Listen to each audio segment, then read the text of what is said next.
Hello friends, welcome back to my YouTube channel. आज के class के अंदर हम लॉजिकल रीजनिंग के बारे में पढ़ने वाले हैं। लॉजिकल रीजनिंग की ये हमारी सेकंड क्लास है। इससे पहले हमारी एक क्लास हो चुकी है, अगर आपने नहीं देखी है तो आप देख सकते हो। लॉजिकल रीजनिंग मेनली दो पार्ट में डिवाइड है, जो कि है एक वेस्टर्न लॉजिक और एक है आपका इंडियन लॉजिक। लास्ट क्लास में हमने वेस्टर्न लॉजिक के बारे में पढ़ा था। ये सारे टॉपिक हमारे वेस्टर्न लॉजिक के हैं, जिसके अंदर हमने प्रपोजिशन, उसकी टाइप, आर्ग्यूमेंट क्या होते हैं, आर्ग्यूमेंट कब वैलिड माना जाता है, कब इनवैलिड माना जाता है, स्टैंडर्ड फॉर्म क्या होती है आर्ग्यूमेंट की। स्टैंडर्ड फॉर्म के अंदर ही हमने मिडल टर्म को निकालना सीखा था, हमने मेजर टर्म को निकालना सीखा था, हमने माइनर टर्म को निकालना सीखा था। उसी के बेसिस पे मेजर प्रमाइस क्या है, माइनर प्रमाइस क्या है, वो सब हमने देखा था। उन्हीं टर्म के बेसिस पे हमने मूड एंड फिगर्स के बारे में भी पढ़ा था। देन हमने रीजनिंग के बारे में पढ़ा था, डिडक्टिव रीजनिंग क्या होती है, इंडक्टिव रीजनिंग क्या होती है। देन हमने स्केयर ऑफ ऑपोजिशन और लॉजिकल इक्विवेलेंट स्टेटमेंट, जिसमें हमने कन्वर्जन, ऑब्वर्जन और कॉन्ट्रापोजिशन के बारे में देखा था। आज हमारा जो मेन टॉपिक बचा है वो बचा है फैलेसी का। आज हम फैलेसी को खत्म करेंगे और हमारा वेस्टर्न लॉजिक कंप्लीट हो जाएगा। उसके बाद 2 क्लासेस लगेंगी आपकी इंडियन लॉजिक की। 4 क्लास के अंदर आपका कंप्लीट लॉजिकल रीजनिंग खत्म होगा। देन आपकी 4 से 5 क्लासेस होंगी इसकी प्रीवियस ईयर क्वेश्चंस की, जो मैं आपकी लेने वाली हूँ। अराउंड ऑफ आप ये मान सकते हैं 10 क्लासेस के अंदर आपका लॉजिकल रीजनिंग जो है वो कंप्लीट क्रिस्टल क्लियर हो जाएगा एकदम। इससे ज्यादा आपको कोई पढ़ने की जरूरत नहीं है, it is more than sufficient. Got it. तो चलिए आज की अपनी क्लास शुरू करते हैं, जो कि है फैलेसी। फैलेसी क्या होता है? फैलेसी हमारी एक तरीके की गलती होती है। फैलेसी क्या? Fallacy like my false statement. Fallacy आपकी एक तरीके की गलती होती है, आपकी फोल्स स्टेटमेंट होती है। देखो, हमने पढ़ा था लास्ट क्लास में आर्ग्यूमेंट के बारे में। आर्ग्यूमेंट क्या है? आर्ग्यूमेंट के अंदर हमने पढ़ा था PPC culture. PPC PPC culture क्या? आर्ग्यूमेंट का आपका एक स्टैंडर्ड फॉर्म होती है। स्टैंडर्ड फॉर्म के हमने कुछ रूल्स देखे थे। अगर हमारे आर्ग्यूमेंट में, हमारे पीपीसी फॉर्म के अंदर कुछ स्ट्रक्चर की गलती है, मतलब मेरे पीपीसी फॉर्म के अंदर गलती है, हमने देखा था लाइक कि PP standard form of argument के अंदर हमारी 3 टर्म होना जरूरी है। स्टैंडर्ड फॉर्म ऑफ आर्ग्यूमेंट के अंदर हर तीनों टर्म जो है वो 2 बार रिपीट होंगी। मिडल टर्म जो है वो आपके कंक्लूजन के अंदर एब्सेंट रहती है। माइनर टर्म, हाँ, माइनर टर्म जो है वो कंक्लूजन का सब्जेक्ट होता है। मेजर टर्म जो है वो कंक्लूजन का प्रेडिकेट होता है। इसी के बेस पे मेरा माइनर प्रमाइस और मेजर प्रमाइस निकलता है। ये सब हमने पढ़ा था। तो इस टाइप की पीपीसी कल्चर के स्टैंडर्ड फॉर्म में अगर कोई गलती है, मतलब स्ट्रक्चर की कोई गलती है, तो वो कहलाता है मेरा फॉर्मल फैलेसी। वहीं पे किसी टाइप की कोई लॉजिक की गलती है, मैंने कोई लॉजिकली चीज नहीं सोची, मैंने कुछ बहुत ज्यादा ओवर थिंक कर लिया, उसके बेसिस पे मैंने कोई लॉजिक निकाला, उस लॉजिक की गलती है या कुछ वर्ड्स की गलती है कि जो मेरे प्रेमाइस के अंदर वर्ड्स है उसका डिफरेंट डिफरेंट मीनिंग निकलते हैं, तो ये फैलेसी जो होती है वो होती है मेरी इनफॉर्मल फैलेसी। Got it. देखो, फॉर्मल फैलेसी क्या? फॉर्मल फैलेसी जहां आपके लॉजिकल स्ट्रक्चर की गलती होती है, स्टैंडर्ड फॉर्म की गलती होती है। स्टैंडर्ड फॉर्म के अंदर जो आपकी रूल्स है वो आपने कोई फॉलो नहीं किया, आपके स्ट्रक्चर के अंदर गलती है, तो वो आपकी फॉर्मल फैलेसी होती है। वहीं पे किसी टाइप के कंटेंट की, लैंग्वेज की, जिस कंटेक्स्ट में आपने वो बात कही है वो चीज गलत है, वो चीज झूठी निकल गई, किसी वर्ड को आपने लिया, उसकी एजम्पशंस आपकी प्रैक्टिकली एप्लीकेबल नहीं हो पा रही है, तो वो आपकी इनफॉर्मल फैलेसी होती है। फॉर्मल फैलेसी क्या? फॉर्मल फैलेसी आपकी स्ट्रक्चर की फैलेसी, इनफॉर्मल फैलेसी आपकी कंटेंट की फैलेसी। फॉर्मल फैलेसी ज्यादातर आपको देखने को मिलती है डिडक्टिव आर्ग्यूमेंट के अंदर। इनफॉर्मल फैलेसी आपको देखने को मिलती है ज्यादातर इंडक्टिव आर्ग्यूमेंट के अंदर। Got it. इंडक्टिव आर्ग्यूमेंट क्या होता है, डिडक्टिव आर्ग्यूमेंट क्या होता है, ये सब हमने पढ़ा है। अगर आपने पिछली क्लास नहीं देखी है तो एक बार पहले वो जरूर देख लेना, क्योंकि पिछली क्लास के अंदर हमने जो स्टैंडर्ड फॉर्म पढ़ा है, अगर आपको वो standard form of argument clear नहीं है तो आज आप फॉर्मल फैलेसी को नहीं समझ पाओगे। समझ आई बात? तो एक बार वो क्लास जरूर देख लेना, प्लेलिस्ट भी चेक कर सकते हो। इससे पहले इवन हमने टीचिंग एप्टीट्यूड को भी कंप्लीट किया है with questions, previous year question भी किए हैं हमने उसके। Got it? चलिए आज की क्लास को कंटिन्यू करते हैं। फर्स्ट फैलेसी जो दे रखी है वो दे रखी है अफर्मिंग द कॉन्सिक्वेंट और डिनाइंग द एंटीसीडेंट। मैं इन दोनों फैलेसी को हमेशा ही एक साथ पढ़ाती हूँ क्योंकि ये एक साथ ही बेटर तरीके से समझ में आती है। ये फैलेसी आपकी कंडीशंस के ऊपर बेस होती है। किसके ऊपर बेस होती है? कंडीशन के ऊपर बेस होती है। सबसे पहले ये आपका कॉन्सिक्वेंट क्या होता है? कॉन्सिक्वेंट होता है आपका यहाँ पे इफेक्ट। वहीं पे एंटीसीडेंट क्या होता है? एंटीसीडेंट होता है आपका कोज। एंटीसीडेंट होता है कोज और कॉन्सिक्वेंट क्या है? आपका इफेक्ट। इफ एंटीसीडेंट मतलब योर कोज, देन कॉन्सिक्वेंट मतलब आपका इफेक्ट। तो हम क्या मानते हैं? हम ये मानते हैं कि मेरा कोई ना कोई ये कोज है, बारिश आई है, बारिश आने की वजह से हमारा ये इफेक्ट हुआ है कि हमारी छत गिल्ली होगी, हमारी स्ट्रीट गिल्ली होगी, हमारा रोड गिल्ला हो गया। लेकिन क्या सिर्फ एक ही रीजन हो सकता है हमारी छत गिल्ली होने का? क्या कोई और भी हो सकता है? ऑफ कोर्स और भी हो सकता है। मैं ये तो नहीं कह सकती कि मैंने कोज देखा, सॉरी मैंने इफेक्ट देखा, मैंने देखी छत गिल्ली हो रखी है, क्या छत को गिल्ली देखते ही ये मैं अफर्म कर सकती हूँ कि मेरी बारिश आई होगी? Is it possible?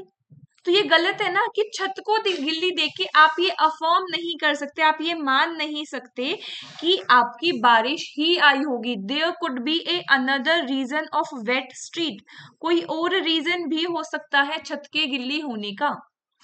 तो ये क्या है? ये है आपकी अफर्मिंग द कॉन्सिक्वेंट। वहीं पे इसी का अपोजिट डिनाइंग द एंटीसीडेंट, आपका जो कॉज है आपने उसी को डिनाई कर दिया, आपके कोज को डिनाई कर दिया। आप ये कह रहे हो कि इफ यू स्टडी हार्ड, आपने अगर आप स्टडी हार्ड करोगे, अगर आप मेहनत करोगे तो आप एग्जाम में पास कर लोगे।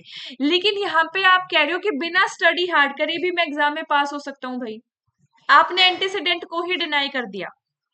आप यहाँ पे कह रहे हो कि कॉज की जरूरत ही नहीं है इफेक्ट को देखने के लिए, जरूरी नहीं है सिर्फ यही कॉज हो, कोई और कॉज भी हो सकता है। समझ में आया?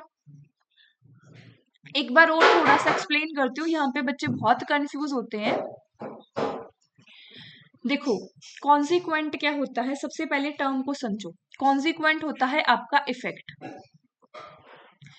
एंटीसीडेंट क्या होता है? एंटीसीडेंट होता है आपका कोज। आप कोज को देख के उसके बाद इफेक्ट के ऊपर आते हो। आपने कोई कोज देखा, आपका कोज क्या था? आपका कोज था रेन। आपने बारिश की वजह से, कॉज की वजह से यहाँ पे आपकी स्ट्रीट गिल्ली हुई। लेकिन यहाँ आप कह रहे हो कि आपने स्ट्रीट गिल्ली देखी और आपने ये अफर्म कर लिया कि बारिश आई होगी, but there your affirmation is wrong because there could be another reason of wet street. Got it? समझ में आया? नेक्स्ट हमारी फैलेसी है फैलेसी ऑफ अनडिस्ट्रीब्यूटेड मिडल। अब ये अनडिस्ट्रीब्यूटेड मिडल क्या है? हमने मिडल टर्म पढ़ी है। मिडल टर्म क्या होती है? मिडल टर्म की कंडीशंस। मिडल टर्म की कंडीशन होती है कंक्लूजन के अंदर तो जी ये एब्सेंट रहती है, हमारी दोनों प्रमाइसिस के अंदर इसका प्रेजेंट होना जरूरी है। बोथ प्रमाइसिस में ये हमारी प्रेजेंट रहती है, यही मिडल टर्म होते हैं। तो मिडल टर्म जो है वो डिस्ट्रीब्यूटेड होना जरूरी है, डिस्ट्रीब्यूटेड मिडल टर्म का होना जरूरी है। देखो डिस्ट्रीब्यूटेड का मतलब क्या होता है? डिस्ट्रीब्यूटेड का मतलब होता है कि उसका इफेक्ट जो है वो दूर तक जाएगा। क्या इफेक्ट जो है वो दूर तक जाएगा? देखो आप हमारे पास होता है all S R P, no S R P, some S R P, some S R not P. तो डिस्ट्रीब्यूटेड क्या? डिस्ट्रीब्यूटेड वो जिसका इफेक्ट अपने साथ साथ दूसरों पे भी जाता है। डिस्ट्रीब्यूटेड मेरी वो टर्म्स होती हैं जो हमारी यूनिवर्सल के अंदर होती हैं, यूनिवर्सल पॉजिटिव या यूनिवर्सल नेगेटिव। यूनिवर्सल पॉजिटिव है तो सिर्फ साथ वाली टर्म ही डिस्ट्रीब्यूटेड होगी। यूनिवर्सल अगर आपका नेगेटिव है तो नेगेटिव चीजें, आपकी गलत चीजें ज्यादा दूर तक असर करती है, तो आपकी इसमें बोथ सब्जेक्ट एंड प्रेडिकेट दोनों ही डिस्ट्रीब्यूटेड हो जाएगा। थोड़ी सी कंफ्यूजन हो गई, आई नो, एक बार ध्यान से समझना इसे। यहाँ पे मैंने लिखा ओल एस आर पी, तो इसके अंदर ओल के साथ, ओल यूनिवर्सल है, यूनिवर्सल के साथ जो टर्म है उसको मैंने डिस्ट्रीब्यूटेड टर्म बोल दिया। तो ओल एस आर पी ये मेरी डिस्ट्रीब्यूटेड टर्म हो गई, लेकिन यूनिवर्सल नेगेटिव के साथ जो आपकी टर्म आएंगी ये दोनों सब्जेक्ट भी डिस्ट्रीब्यूटेड है, यहाँ आपका प्रेडिकेट भी डिस्ट्रीब्यूटेड है। समझ में आया? थर्ड सिचुएशन के अंदर कुछ भी डिस्ट्रीब्यूटेड नहीं है। सम एस आर नॉट पी, तो यहाँ आपका प्रेडिकेट है वो डिस्ट्रीब्यूटेड है, लेकिन अकॉर्डिंग टू स्टैंडर्ड फॉर्म मेरी मिडल टर्म का डिस्ट्रीब्यूटेड होना जरूरी है। अगर ऐसा नहीं है तो मेरी फैलेसी अकर हो जाएगी, जिस फैलेसी का नाम है fallacy of undistributed middle. Middle term मेरे दोनों प्रमाइसेस में आती है, तो अगर मेरा एक प्रमाइस ये है तो मेरा दूसरा प्रमाइस इन तीनों में से ही कोई ना कोई एक होगा, है ना? तो अगर इसके अंदर मैं ये प्रमाइस या ये प्रमाइस लेती हूँ तो उसके अंदर मेरे को ये बोल रखी है कि मिडल टर्म का डिस्ट्रीब्यूटेड होना जरूरी है। समझ में आया यहां तक? जैसे यहाँ पे एग्जाम्पल में देखो, सबसे पहले माइनर टर्म क्या है आपकी? माइनर टर्म है आपकी कैट, मेजर टर्म होगी आपकी डॉग, तो ये आपका माइनर प्रमाइस हो गया, ये आपका मेजर प्रमाइस हो गया। अब ओल के साथ कैट है, ओल के साथ डॉग है, तो ये मेरा एनिमल क्या है? एनिमल मेरी मिडल टर्म होगी। क्या मेरा ओल के साथ प्रेडिकेट डिस्ट्रीब्यूटेड होता है? नहीं, this is my invalid connection. इसीलिए इस एग्जाम्पल के अंदर मेरी फैलेसी ऑफ अनडिस्ट्रीब्यूटेड मिडल अकर हुई है। समझ में आया? इसी से रिलेटेड आपकी एक दो फैलेसी और हैं, एक है फैलेसी ऑफ इलिसिट मेजर और एक है फैलेसी ऑफ इलिसिट माइनर। सबसे पहले फैलेसी ऑफ इलिसिट मेजर को समझते हैं। Fallacy of illicit measure occur when major term is distributed in major term is undistributed in premise but treated distributed in conclusion। देखो यहाँ पे क्या बोला है, यहाँ पे ये बोला है कि अगर आपकी मेजर टर्म प्रमाइस के अंदर डिस्ट्रीब्यूटेड है तो उसको कंक्लूजन के अंदर भी डिस्ट्रीब्यूटेड होना पड़ेगा, अगर नहीं है तो फैलेसी ऑफ इलिसिट मेजर आपकी अक्कर हो जाएगी। क्या फैलेसी ऑफ इलिसिट मेजर आपकी ये बोलती है major term must be distributed in premise if it distributed in conclusion. Conclusion के अंदर अगर मेरी मेजर टर्म डिस्ट्रीब्यूटेड है तो उसे प्रेमाइस के अंदर भी डिस्ट्रीब्यूटेड होना पड़ेगा। वहीं पे इलिसिट माइनर क्या बोलती है? इलिसिट माइनर ये बोलती है कि अगर मेरी माइनर टर्म डिस्ट्रीब्यूटेड है प्रेमाइस में तो वो माइनर टर्म मेरी कंक्लूजन के अंदर भी डिस्ट्रीब्यूटेड होनी चाहिए। सबसे पहले तो ये देखो, क्या आपकी माइनर टर्म डिस्ट्रीब्यूटेड है प्रेमाइस में? अगर प्रेमाइस में डिस्ट्रीब्यूटेड है तो कंक्लूजन के अंदर तो डिस्ट्रीब्यूटेड होना पड़ेगा। समझ में आया? क्लियर है ये भी? चलो अब आगे है आपका नेक्स्ट फैलेसी जो है force dilemma. Force dilemma fallacy आपकी एक ऐसी फैलेसी है जहां पे आपको ऑप्शन ही दो दे रखे हैं, प्रेजेंटिंग ओनली टू ऑप्शन, दो ही ऑप्शन आपको दिखा रखे हैं, जहां आपको तीसरा ऑप्शन भी एग्जिस्ट करता है वहां आपको तीसरा ऑप्शन दिखाया ही नहीं, आपको दो ही ऑप्शन दिखा रखे हैं। फॉर एग्जाम्पल आपको जाना है दिल्ली से मुंबई, दिल्ली से मुंबई, पापा ने बोला या तो ट्रेन से जा या बस से जा। अरे भाई, एक एरोप्लेन नाम का भी एक प्राणी होता है, मैं उससे क्यों नहीं जा सकता? तो पप्पा कहेंगे एक साइकिल नाम की भी चीज होती है, उससे ही चले जाओ। तो ये क्या है? फैलेसी डेलिमा आपकी वहां प्रेजेंट होती है जहां आपको फोर्स डेलिमा दिखा रखा है, एक्चुअली में डेलिमा है नहीं। डेलिमा का मतलब क्या होता है? आपकी दो सिचुएशन, या तो ये या ये। तो फोर्स डेलिमा का मतलब है एक ऐसी सिचुएशन जिसमें डेलिमा है ही नहीं, कोई तीसरा ऑप्शन भी एग्जिस्ट करता है, तो वो उस टाइप की फैलेसी आपकी बन जाएगी post dilemma fallacy. Got it? Illicit वाला हमने कर लिया। नेक्स्ट आपका एग्जिस्टेंशियल फैलेसी। एग्जिस्टेंशियल फैलेसी आपकी वो फैलेसी होती है जहां पर आप यूनिवर्सल स्टेटमेंट से आप पर्टिकुलर कंक्लूजन को निकाल देते हो। एग्जिस्टेंशियल फैलेसी वहां आती है जहां आप यूनिवर्सल स्टेटमेंट से कोई पर्टिकुलर कंक्लूजन निकाल देते हो। आप कह रहे हो all A are B, all B are C, ये है आपका प्रमाइस 1, ये है आपका प्रमाइस 2। आपने कंक्लूजन निकाला all sorry some C R A. नहीं, दोनों प्रमाइसेस अगर आपके यूनिवर्सल है तो आपका कंक्लूजन भी यूनिवर्सल ही आएगा। समझ में आया? तो ये होता है एग्जिस्टेंशियल फैलेसी। नेक्स्ट आपका circular reasoning fallacy. Circular reasoning fallacy का अनदर नेम है begging the question fallacy. Begging the question fallacy जहां पे आप किसी कंक्लूजन पे आ ही नहीं रहे हो, आप घूमे जा रहे हो, घूमे जा रहे हो, घूमे जा रहे हो, आपके पास उस चीज को प्रूफ करने के लिए कोई दूसरा एविडेंस ही नहीं है, आप उसी चीज को रिपीटेडली बोले जा रहे हो। जैसे पेरेंट्स बोलते हैं पढ़ लो, पढ़ाई जरूरी है। क्यों जरूरी है? कोई रीजन ही नहीं है, कोई सपोर्टिव एविडेंस ही नहीं है। Reading is essential because it's important to read. वहीं से घूम के वहीं पे आ जाते हो दोबारा। कोई रीजन नहीं है जहां आपके पास कोई एक्सटर्नल सपोर्ट नहीं है अपनी बात को कहने के लिए। This is circular reasoning fallacy. Next आपका exclusive premise fallacy. Exclusive premise fallacy आपकी वहां अकर होती है जहां आप नेगेटिव प्रमाइसेस से और पॉजिटिव कंक्लूजन ड्रॉ कर देते हो। दो नेगेटिव प्रमाइसेस से अगर आपने कोई कंक्लूजन ड्रॉ कर दिया तो वो होती है आपकी एक्सक्लूसिव प्रमाइस फैलेसी। दो नेगेटिव प्रमाइसेस से कभी भी कंक्लूजन ड्रॉ नहीं होता है। समझ में आया? एक्सक्लूसिव प्रमाइस फैलेसी, दो नेगेटिव प्रमाइसेस से अगर आपने कोई भी कंक्लूजन ड्रॉ कर दिया, this is exclusive premise fallacy. कोई होप्सो मैंने बीच में छोड़ ना दी हो, एक बार मैं चेक भी कर लेती हूँ। ये डिफरेंस हमने देखा था,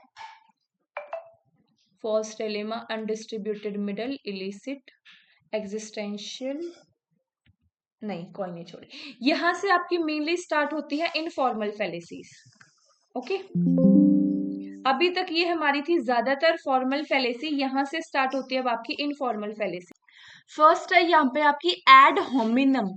एड होमिनम फैलेसी क्या है? एड होमिनम फैलेसी के अंदर जहां पे आपको सामने वाले की बात को गलत प्रूफ करने का कोई स्ट्रॉन्ग लॉजिकल पॉइंट नहीं मिलता, तो वहां पे आप उसके पर्सनल कैरेक्टरिस्टिक्स पर अटैक कर देते हो। फॉर एग्जाम्पल, आप कह रहे हो तो छोटा सा बच्चा है, तू ही क्या बताएगा? अरे छोटा सा बच्चा क्या बोल नहीं सकता? तो जहां पे आपको एक अपनी बात को सही प्रूफ करने के लिए कोई लॉजिकल आर्ग्यूमेंट नहीं मिलता, वहां पे अगर आप किसी की पर्सनल कैरेक्टरिस्टिक पे अटैक कर देते हो तो उसको बोला जाता है एड होमिनम फैलेसी। ये मेरे साथ बहुत होता है, बहुत होता है। मेरे को सारे बच्चा बताते हैं। फिर उसके बाद नेक्स्ट आपकी स्ट्रोमैन। देखो तीन है, एक है स्ट्रोमैन, एक स्लिपरी स्लोप, और एक है यहाँ आपकी, वो अगर मेरे को मिल जाए तो मैं उनको एक साथ ही पढ़ाना चाह रही थी, रेड हियरिंग। इनमें बहुत कंफ्यूजन होती है। देखो रेड हियरिंग का मतलब क्या है? रेड हियरिंग आपका, रेड हियरिंग फैलेसी आपकी वहां आती है जहां पे आप मेन पॉइंट से दूर हट जाते हो। जो आप समझाना चाह रहे थे, एक्चुअली में जो बताना चाह रहे थे, उससे जब आप अपनी अटेंशन को टोटली डाइवर्ट कर देते हो। फॉर एग्जाम्पल, आप बाहर बाजार में गए मम्मी के साथ, मम्मी को कहा मम्मी ये वाली डॉल दिला दो, मम्मी ने कहा नहीं नहीं चलो बच्चे घर पे हमारे पास बहुत सारी टॉफियां रखी है। अरे कहाँ बात डॉल की करे थे, कहाँ आप टॉफियों पे आ गई? तो ये क्या है कि आपने माइंड को डाइवर्ट कर देना। इरेलेवेंट टॉपिक जो आप बात कर रहे थे उससे रिलेटेड आपने माइंड को डाइवर्ट ही कर कर देना, दूसरी डायरेक्शन के अंदर ही पहुंचा देना, वो होती है आपकी red herring fallacy. Strowman fallacy क्या होती है? देखो स्ट्रोमैन क्या होता है, स्ट्रोमैन अगर कोई बच्चा गांव से बिलोंग करता है तो वो ज्यादा बेटर तरीके से समझ पाएगा इस पॉइंट को। जैसे गांव में हमारे खेतों में जानवर ना घुस जाए तो उसके लिए हम एक पुतला बना के रख वहां पे खेतों में रखते हैं, तो वो क्या होता है, वो एक तरीके का स्ट्रोमैन है। तो स्ट्रोमैन उस जानवर को क्या रिप्रेजेंट करता है, वो दिखाता है कि मैं बैठा हूं, आने की कोशिश मत करियो वरना तुझे मार दूंगा। तो स्ट्रोमैन फैलेसी क्या है? स्ट्रोमैन फैलेसी का मतलब है कि आप मिस रिप्रेजेंट करते हो आर्ग्यूमेंट को, उस एक्चुअली में वो पुतला है, कोई ह्यूमन बीइंग नहीं है, लेकिन उस पुतले को देख के जो जानवर जो है वो वीक पड़ जाता है, वो डर जाता है। तो आपने किसी और चीज के थ्रू मिस रिप्रेजेंट कर दिया अपने आर्ग्यूमेंट को यहाँ पे, तो उसको कहा जाता है स्ट्रोमैन फैलेसी। मिस रिप्रेजेंट, यहाँ पे भी देखो आपका ध्यान भटकाया जा रहा है, आपको दूसरी साइड लेके जाया जा रहा है, लेकिन स्ट्रोमैन फैलेसी जो है वो मिस रिप्रेजेंट करती है। वहीं पे जो आपकी रेड हियरिंग फैलेसी है वो टोटली ध्यान को डाइवर्ट कर देती है। यहाँ पे आपको कुछ और दिखा के कुछ और बताया जाता है, यहाँ आपके ध्यान को टोटली डाइवर्ट कर दिया जाता है। Got it?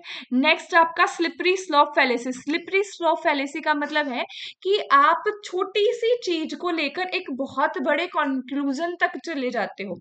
फॉर एग्जाम्पल बच्चे करते हैं कैसे कि हमें जो है वो पढ़ना नहीं चाहिए, हमें ज्यादा बुक्स नहीं खरीदनी चाहिए। ऐसा क्यों? ऐसा इसीलिए क्योंकि अगर हम बुक ज्यादा खरीदेंगे तो बुक्स की डिमांड ज्यादा होगी, बुक की डिमांड ज्यादा होगी तो सप्लाई को इंक्रीज करने के लिए पेड़ काटे जाएंगे, पेड़ काटे जाएंगे तो हम एनवायरमेंट खराब हो जाएगा, एनवायरमेंट खराब हो जाएगा तो हम मर जाएंगे, हम जिंदा नहीं रह पाएंगे। अरे कहाँ पढ़ाई की बात थी, कहाँ तुम एनवायरमेंट पे बायोडाइवर्सिटी पे पहुंच के मरने तक पहुंच गई। तो दिस इज ये स्लिपरी स्लॉप, राइट? लाइक राई का पहाड़ बना देना। छोटी छोटी बातों को जब आप बहुत ज्यादा एक्सट्रीम लेवल तक खींच देते हो तो उसको बोला जाता है slippery slope fallacy. Next false dilemma तो हम देख ही चुके हैं। हेस्टी जनरलाइजेशन, हेस्टी जनरलाइजेशन जब आप इनसफिशिएंट एविडेंस के साथ कोई भी कंक्लूजन को ड्रॉ कर देते हो। आपने एक बच्चे को देखा राम, आपने एक बच्चे को देखा श्याम, आपने एक बच्चे को देखा कुछ भी नाम ले लो, हर्षित, ये तीन लड़कों को देखकर आपने ये बोल दिया लड़के तो बहुत ज्यादा शरीफ होते हैं। तो आप, हमारे यहाँ पे करोड़ों में पॉपुलेशन है और आप तीन लड़कों के ऊपर आके एक जनरलाइज कंक्लूजन कैसे ड्रॉ कर सकते हो? इनसफिशिएंट एविडेंस के बेसिस पे जब आप कंक्लूजन ड्रॉ कर देते हो उसको बोला जाता है हेस्टी जनरलाइजेशन। जल्दबाजी में कोई भी रीजन दिखा देना, कोई भी रीजन बता देना, this is hasty generalisation. Post hoc, जिसको फोल्स कॉज भी बोला जाता है। देखो एक है आपका फोल्स डेलिमा, एक है फोल्स कोज। फोल्स डेलिमा का तो मतलब है कि आपकी जो दो सिचुएशन दिखा रखी है वो दोनों गलत है, उसके अलावा क्योंकि तीसरी सिचुएशन भी एग्जिस्ट करती है, this is your false dilemma. लेकिन फोल्स कोज क्या है कि जो आप कारण बता रहे हो ना वो गलत है। फॉर एग्जाम्पल मैंने मेरे सिर, फॉर एग्जाम्पल आप ले सकते हो कि मेरे को फीवर हो रखा था, मैंने क्रॉस इन एडवांस ले ली, क्रॉस इन एडवांस से मेरा फीवर ठीक हो गया और क्रॉस इन एडवांस लेके मैंने हाथ जोड़ के कहा हे प्रभु जी सुबह मेरा पेपर है, मेरे को ठीक कर देना। और मैं मेरे ठीक होने का रीजन दे रही हूँ कि मैंने तो भगवान से दुआ करी थी इसलिए मैं ठीक होगी। एक्चुअली में मैंने भगवान से दुआ करी इसलिए मैं ठीक नहीं हुई, मैंने यहाँ क्रॉस इन एडवांस ली थी। तो जो मेरा कोज है मेरे ठीक होने का मैंने उसे गलत बताया है। Assuming that because one event follow another it was caused by it, एक इवेंट की वजह से आपका दूसरा इवेंट हो रहा, ओवरऑल की आप जो कॉज बता रहे हो उस इवेंट के हैपन होने का वो गलत है। समझ में आया? उसके बाद है नेक्स्ट आपकी पॉलिसी ऑफ प्रिसिप्शन सॉरी। यहाँ पे आपका क्या आता है? बेगिंग द क्वेश्चन, ये तो हम कर चुके हैं, ये रिपीट कैसे है? बेगिंग द क्वेश्चन हमने कर लिया है कि हम सर्कुलर आर्ग्यूमेंट में घूमते रहते हैं। फॉल्स कॉज भी हम कर चुके हैं। Loaded question, loaded question fallacy क्या होती है? लॉडेड क्वेश्चन फैलेसी होती है कि आप इतने सारे क्वेश्चन पूछे जा रहे हो, सामने वाले को ये नहीं समझ में आ रहा कि अब जवाब किसका दूं। एक छोटा सा प्यारा सा मासूम सा बच्चा था, वो बेचारा खेल रहा था स्कूल में, टीचर ने आया, उसने कहा कि एग्जाम में पढ़ाई क्यों नहीं कर रहे? बच्चा पढ़ाई में अच्छा था, कहता जी मेरी तैयारी हो रखी है। टीचर ने ऐसे ऐसे क्वेश्चन पूछ दिए, एक के बाद एक, एक के बाद एक, एक के बाद एक, कि उस बच्चे को सोचने का मौका ही नहीं मिला। तो this is the loaded question fallacy. Got it. Hasty generalisation भी हमारा हो चुका है, ये थोड़ी सी रिपीटेड है। फोल्स एनालॉगी, फोल्स एनालॉगी का मतलब है कि जो मैंने कंक्लूजन निकाला है, जो मैंने रिजल्ट निकाला है, दो चीजों के बीच में लॉजिक बिठा के, एक्चुअली वो लॉजिक ही गलत है। मैं दो ऐसी चीजों के बीच में लॉजिक बिठा रही हूँ जो लॉजिक ही गलत है, लॉजिकल है ही नहीं वो चीजें। आप दो सिचुएशन को सेम मान लेते हो, एक्चुअली में जब वो सेम होती ही नहीं है।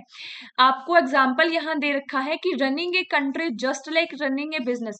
जैसे आप एक बिजनेस को रन करते हो, कंट्री को रन करना भी उतना ही आसान है। अरे नहीं, कंट्री और बिजनेस बहुत दूर दूर तक सिमिलर नहीं है। समझ में आया? एक और एग्जाम्पल आप इसमें ले सकते हो, like student should allow to use text book during exam. Student को जो है वो एग्जाम के अंदर टेक्स्ट बुक को यूज कर लेना चाहिए, क्योंकि जो सर्जन है वो भी अपनी गाइड को यूज करता है। अरे वो सर्जरी कर रहा है और यहाँ पे स्टूडेंट एग्जाम दे रहे हैं। एक है आपकी सर्जरी और एक है आपका एग्जाम। आप रीजन दे रहे हो स्टूडेंट को एग्जाम के टाइम पे भी अपनी टेक्स्ट बुक्स को यूज करने करने की परमिशन देनी चाहिए, क्योंकि जो हमारा सर्जन है वो भी तो सर्जरी के टाइम पे अपनी गाइड को यूज करता है। तो ये क्या है? False analogy. जिन चीजों को आप कंपेयर कर रहे हो वो कंपेयर के लायक ही नहीं है। Got it? नेक्स्ट आपका अपील टू फियर या appeal to pity. Appeal to pity को आप अपील टू सिंपथी भी बोलते हो और इसको मिसकॉर्डियम भी बोलते हो। मिसकॉर्डियम क्या? एड मिसकॉर्डियम होता है वैसे ये। एड मिसकॉर्डियम या अपील टू सिंपथी क्या होता है? इस फैलेसी के अंदर आप कोई भी कंक्लूजन बनाते हो या आप कोई भी कंक्लूजन देते हो, वो एक इमोशंस में आके देते हो। आप किसी एक इमोशनल फैक्टर के कंपेयर में आके आप वो अपना कंक्लूजन देते हो। Example, I deserve better grade because I have been sick later. मैं बेटर ग्रेड ले सकता था, उस टाइम पे मैं बीमार हो गया था ना, इसलिए मैं पढ़ नहीं पाया। अरे बीमार हो गया था, हाथ पैर तो सलामत है, दिमाग तो सलामत था, पढ़ तो सकता था। तो आप अपने कम ग्रेड आने का जो रीजन बता रहे हो एक तरीके की सिंपथी के तौर पे बता रहे हो। Got it? नेक्स्ट आपका appeal to fear. Appeal to fear क्या है? जहां पे आपको डराया जाता है। ये सब बच्चों के साथ होता है। अपील टू फियर आप ले सकते हो, मम्मी को बोला जाके पिज्जा खाना है, मम्मी आपको डरा के कहेगी दिखे थप्पड़, चुपचाप रोटी खा ले। तो ये कौन सी फैलेसी है? दिस इज रियर अपील टू फियर फैलेसी, जहां आपको डर से धमकाया के बताया जाता है कि चुपचाप ये काम कर लो। लॉजिक ही गलत है कि भाई मेरे से बताओ ना कि मेरे को पिज्जा क्यों नहीं खाना। ये डराने का कौन सा तरीका है? This is appeal to fear fallacy. Next है आपकी इक्विवोकेशनल। इक्विवोकेशनल का मतलब क्या होता है? इक्विवोकेशनल आपकी एम्बिग्यूटी की फैलेसी होती है। एम्बिग्यूटी का मतलब होता है अनक्लियर, जहां पे आपको चीजें क्लियर नहीं है, ब्लर है, ब्लरली चीजें, कंफ्यूजन क्रिएट है आपको। तो इक्विवोकेशनल फैलेसी क्या होती है? जहां पे आप जो वर्ड यूज कर रहे हो, जो लैंग्वेज यूज कर रहे हो, उसके मल्टीपल मीनिंग निकल रहे हैं, इस वजह से आप यहाँ पे उस चीज को कंक्लूजन सही नहीं निकाल पा रहे हो। This is equivocational. एग्जाम्पल दे रखा है, fine for parking here. Does fine मतलब, फाइन का मतलब क्या ये ओके है, या फाइन का मतलब यहाँ पे पेनल्टी है? आप ये समझ नहीं पा रहे हो, एम्बिग्यूटी है इसके अंदर। फाइन फॉर पार्किंग है, अगर आप यहाँ पे पार्क करोगे तो आपको फाइन लगेगा, ये बोल रखा है कि आपको पार्किंग लगेगी, या फिर आपको ये बता रखा है कि यहाँ पे पार्क कर दो, is it okay, this is fine, no problem. Got it? तो ये है एम्बिग्यूटी। नेक्स्ट है एम्फीबोली। एम्फीबोली मतलब एम्बिग्यूशन है आपकी सेंटेंस के अंदर, स्ट्रक्चर के अंदर, बहुत ज्यादा ऐसा डिफरेंस नहीं है इसमें। वकोडियम कर लिया, फॉल्स। एक और है आपकी appeal to unqualified authority. Appeal to unqualified authority के अंदर होता है कि जो पर्सन आपको बताने लग रहा है उसको खुद उस चीज के बारे में नॉलेज नहीं है। जिस पर्सन ने ये बताया है आपको कि ये मेडिसिन ले लो, ये मेडिसिन से ठीक हो जाओगे, वो क्या खुद डॉक्टर है? वो खुद बेचारा पेशेंट है, वो तुम्हें क्या दवाई बताएगा? तो ये क्या है? आप जिससे परमिशन ले रहे हो, आप जिससे पूछ रहे हो अपनी बीमारी के इलाज के बारे में, उसकी अथॉरिटी ही गलत है, उसके पास पावर ही नहीं है ये चीज तुम्हें बताने की। This is appeal to authority. Next है आपकी appeal to ignorance. Appeal to ignorance में क्या होता है? अपील टू इग्नोरेंस में होता है आप एक चीज को ट्रू मान लेते हो क्योंकि उसे फॉल्स प्रूफ नहीं किया गया है। किसी चीज को सही मान लेना क्योंकि उसे फोर्स प्रूफ नहीं किया गया, उसको बोला जाता है appeal to ignorance. That example ले सकते हैं हम, no one have ever prove that ghost, कोई किसी ने ये प्रूव ही नहीं किया है कि घोस्ट है या नहीं है, तो आप सिंपली मान लेते हो कि घोस्ट नहीं है। समझ में आया? लेक ऑफ एविडेंस के तौर पे अगर कोई चीज सच मान ली जाती है तो वो होती है आपकी अपील टू इग्नोर। नेक्स्ट है आपकी एड बैक्यूलम। एड बैक्यूलम हमने देखा, एड बैक्यूलम हमारी जो फोर्स के थ्रू काम करवाया जाता है, जो हमने मम्मी का पिज्जा वाला एग्जांपल देखा, पिज्जा खाओगे नहीं जूते लग जाएंगे। अपील टू स्टिक भी उसी को बोलते हैं, व्हेन फोर्सफुली आपको कोई धमका के कोई चीज करवाई जाती है। ये भी हो गया। हॉप्सो हमने कोई नहीं छोड़ी। अब एड पॉपुलम। एड पॉपुलम क्या होता है? एड पॉपुलम के अंदर होता है जो कोई पॉपुलर चीज, कोई पॉपुलर पर्सन अगर उस चीज के बारे में बता रहा है तो आप उसे सच मान लेते हो। एक्चुअली में वो सच्चाई है या नहीं है हमें नहीं पता। देखो ये एडवर्टाइजमेंट क्यों करवाई जाती है हमारे बॉलीवुड एक्टर से, क्योंकि अगर कोई पॉपुलर पर्सनैलिटी जो है वो हमारे प्रोडक्ट को अच्छा बताएगी तो जनता उसे अच्छा मान लेगी। ये अपील टू पॉपुलैरिटी के ऊपर ही हमारा ये एडवर्टाइजमेंट एंड ऑल चलता है। इसी को हम बैग वैगन फैलेसी भी बोलते हैं। इसी को अपील टू बिलीफ या अपील टू पीपल भी कहा जाता है। तो अपील टू पॉपुलम का मतलब क्या है? कोई पॉपुलर पर्सनैलिटी अगर किसी प्रोडक्ट के बारे में कुछ बताती है तो हम उसे सच मान लेते हैं। Got it? Appeal to authority, वही जो मैंने आपको बताया, अनक्वालिफाइड अथॉरिटी। होप्सो हमारी सारी फैलेसी कंप्लीट की है हमने। अगर यहाँ पे किसी को कोई डाउट हो तो ऑफ कोर्स आप लोग बता सकते हैं।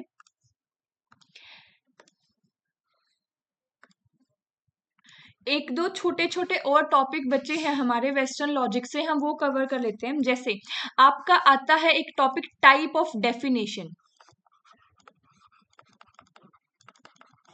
टाइप ऑफ डेफिनेशन, देखो डेफिनेशन के अंदर आपकी दो चीज होती हैं, एक होता है डेफरेंडम, डेफरेंडम, एक होता है डेफिनाइज। डेफरेंडम क्या? डेफरेंडम वो जिस टर्म को आप डिफाइन करने वाले हो, और डेफिनाइज क्या? जिन वर्ड्स का, जिन फ्रेजेस का यूज करके आप उस टर्म को एक्सप्लेन करोगे, उनको कहा जाता है डेफिनाइज। तो फर्स्ट हमारी जो डेफिनेशन होती है वो होती है लेक्सिकल डेफिनेशन। लेक्सिकल डेफिनेशन मतलब आपकी रिपोर्टिव डेफिनेशन। लेक्सिकल डेफिनेशन को ही आप रिपोर्टिव डेफिनेशन भी कहते हो। रिपोर्टिव डेफिनेशन का मतलब आपकी एज इट इज जो आपने डिक्शनरी मीनिंग है आप वही यू की यू बता रहे हो। डिटो कॉपी, कोई एम्बिग्यूटी नहीं है इसके अंदर, कोई एम्बिग्यूअस टर्म का यूज नहीं करे। लेक्सिकल डेफिनेशन के अंदर जो टर्म यूज करी जाते हैं वो ज्यादातर आपकी यूनिवर्सल एप्लीकेबल डेफिनेशंस होती हैं। यूनिवर्सल एप्लीकेबल डेफिनेशंस होती हैं जो कॉमनली आप डे टू डे के अंदर यूज करते हो, जिन वर्ड्स को, जिन सेंटेंसेस को। These are your lexical definition. Got it? Next आती है आपकी परसुएसिव डेफिनेशन। परसुएसिव डेफिनेशंस आपकी वो डेफिनेशन होती हैं जिनको आप बताने के लिए आप परस्यू करते हो, मतलब एक भारी भरकम शब्द का यूज करके अगर आप किसी चीज को समझाते हो, बताते हो, उसको बोला जाता है परसुएसिव डेफिनेशन। परसुएसिव डेफिनेशन को आप कह सकते हो कि डिजाइन किया जाता है इनको इन्फ्लुएंस करने के लिए सामने वाले को, ओपिनियन को, with the help of some emotional words. देखो एक आप बोलते हो फ्रीली या फ्रीडम, फ्रीली या फ्रीडम, आपने कहा फ्रीडम सबको पसंद है। दूसरी तरफ आपने कहा ट्रू फ्रीडम का मतलब है जहां पे गवर्नमेंट की कोई इंटरफेरेंस ना हो। तो एक तो आपने सिंपली कहा फ्रीडम, एक उसी फ्रीडम को समझाने के लिए आपने वर्ड्स यूज किए कि true freedom means that government has no interference in our life. तो ये क्या है? आपने भारी भरकम शब्द का यूज किया इसी फ्रीडम को समझाने के लिए। This is your persuasive definition. आपने एक कनेक्ट बनाया इमोशनली उस चीज को बताने के लिए। Got it? नेक्स्ट है आपका स्टिपुलेटिव डेफिनेशन। स्टिपुलेटिव डेफिनेशन आपकी न्यू मीनिंग किसी भी चीज का, आर्बिट्री डेफिनेशन। जैसे पहले के टाइम पे हम क्या बोलते थे? हम बोलते थे फोटो, या हम बोलते थे पिक्चर। आज के टाइम पे हम क्या वर्ड यूज करते हैं? हम यूज करते हैं सेल्फी। हम यूज करते हैं क्या? सेल्फी। तो बात तो वही है, यहाँ भी हमें हमारा इससे मतलब है कि फोटो, यहाँ भी फोटो या पिक्चर से मतलब वही था, लेकिन स्टिपुलेटिव डेफिनेशन के अंदर हम कुछ न्यू एडिशन करते हैं। मीनिंग तो दोनों का सेम ही रहता है, लेकिन कुछ न्यू वर्ड्स का जहाँ पे हम यूज कर लेते हैं। आर्बिट्री डेफिनेशन भी इसको बोला जाता है, तो उसको बोल दिया जाता है क्या? स्टिपुलेटिव डेफिनेशन, जहां आप नए नए वर्ड्स का यूज करते हो। नेक्स्ट आपका एक्सटेंसिव डेफिनेशन। एक्सटेंसिव डेफिनेशन का मतलब है कि आप अपनी बात को समझाने के लिए जहां बहुत बड़े बड़े लॉन्ग पैराग्राफ एंड फ्रेजेस का यूज करते हो, कि एक ही बात को समझाने के लिए आप इतने बड़े बड़ा लेक्चर का यूज करते हो। This is like extensive. Like एक तरफ आप कह रहे हो कि education is important for our life, एक तरफ आपने बोला education is important for life, जिंदगी के लिए एजुकेशन जरूरी है। एक तरफ आप बोल रहे हो education is a process of acquiring knowledge, skill, value, habit through which teaching, training और research it can take place in a formal setting like school, university, and also in informal environment like self study या self learning, life experience. तो ये क्या है? उस education के बारे में ही बता रहे हो कि एजुकेशन लाइफ के लिए जरूरी है। वहीं पे जहां आप एक पूरे लॉन्ग पैराग्राफ का यूज कर रहे हो उस एजुकेशन की इंपॉर्टेंस को समझाने के लिए, this is like extensive definition. Next आती है आपकी डिनोटेटिव एंड कोनोटेटिव। एक होता है डिनोटेटिव डेफिनेशन, एक होता है कोनोटेटिव डेफिनेशन। डिनोटेटिव डेफिनेशन के अंदर क्या होता है? डिनोटेटिव को याद रखो डिटो से, डिटो कॉपी। डिनोटेटिव डेफिनेशन का मतलब है जो एक्सप्लिसिट इन नेचर है, डिक्शनरी मीनिंग, लिटरली मीनिंग का जहां आप बेसिक मीनिंग का यूज करते हो, this is like denotative definition. वहीं पे कॉनोटेटिव डेफिनेशन का मतलब है कि जो वर्ड्स आप उसमें यूज कर रहे हो वो एक्चुअली वैसे नहीं है जैसा आप बता रहे हो। देखो फॉर एग्जाम्पल, कॉनोटेटिव का एग्जाम्पल ले सकते हो। मम्मी ज्यादातर बच्चों को क्या बोलती है? राजा बेटा।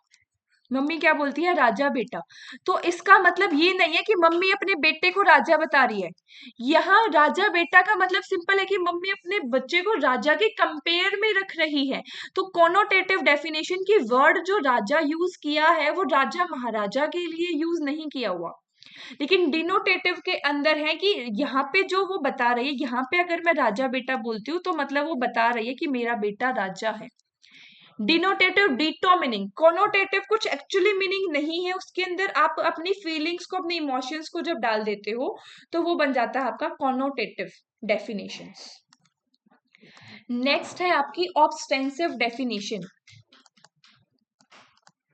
ऑब्स्टेंसिव डेफिनेशन, ऑब्स्टेंसिव डेफिनेशन वो डेफिनेशन होती है जहां आप किसी चीज को डिफाइन करने के लिए किसी एक दूसरी चीज को पॉइंट आउट करते हो।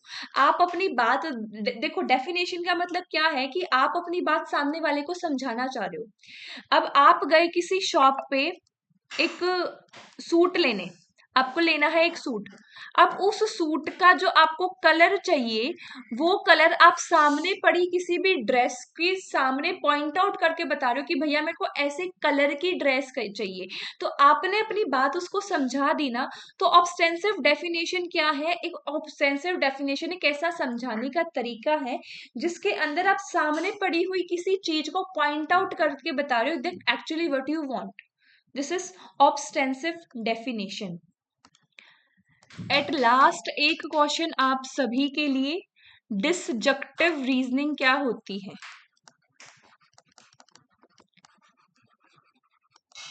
ये आप सब मुझे बताओगे। डिसजक्टिव रीजनिंग PYQ बना हुआ इसके ऊपर, पहले बहुत ज्यादा तो नहीं लेकिन हाँ इंपॉर्टेंट है अगर PYQ बना है तो। अपनी क्लास आज यहीं पे खत्म करते हैं। उम्मीद करती हूँ आपको समझ में आया होगा। लास्ट तक क्लास में बने रहने के लिए thank you so much to all of you. अगर कोई भी डाउट है तो ऑफ कोर्स आप लोग पूछ सकते हैं। Thanks a lot.